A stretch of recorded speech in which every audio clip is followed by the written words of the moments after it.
এক বাদশা এবং তার মন্ত্রী পুকুরের পাড়ে বসেছিল। এমন সময় একজন মাদ্রাসার ছাত্র হেঁটে যাচ্ছিল। মন্ত্রী সেই মাদ্রাসার ছাত্রকে দেখে বলল, বাদশা, এই সব ছেলেবেলেরা মাদ্রাসায় কি লেখাপড়া করে? এদের কি কোনো জ্ঞান বুদ্ধি আছে? মন্ত্রীর এই কথা শুনে বাদশা সেই মাদ্রাসার ছাত্রকে কাছে ডাকলেন এবং মন্ত্রীকে জিজ্ঞেস করলো, মন্ত্রী বলেন তো এই পুকুরে কত গ্লাস পানি আছে? মন্ত্রী বলল, এই পুকুরের পানি মাপতে হলে প্রথমে এই পুকুরের পাশে আর একটা পুকুর খনন করতে হবে, এরপর এক গ্লাস করে পানি ওই পুকুরে রাখতে হবে, তারপরেই বলা যাবে কত গ্লাস পানি আছে।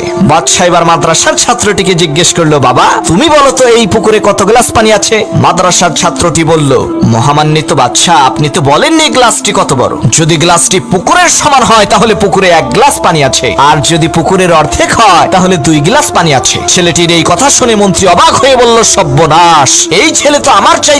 একজন শিক্ষক ছাত্রদেরকে ইসলাম ও নৈতিক শিক্ষা দিচ্ছেন। এমন সময় সেই শিক্ষক ছাত্রদেরকে উদ্দেশ্য করে বলছেন, আমাদের প্রত্যেককে আল্লাহ তাআলার দ্বীনের পথে চলতে হবে। তোমরা কে কে আল্লাহ তাআলার দ্বীনের পথে চলতে রাজি আছো? হাত তুলে দেখাও। শিক্ষকের এই কথা শোনা মাত্রই সমস্ত ছাত্ররা হাত তুলল, কিন্তু একজন ছাত্র হাত তুলল না। ছাত্রটির এই কাণ্ড দেখে স্যার অবাক হয়ে তাকে জিজ্ঞেস করলেন, বাবা সকলেই হাত তুলে দেখালো, তুমি হাত তুললে না কেন?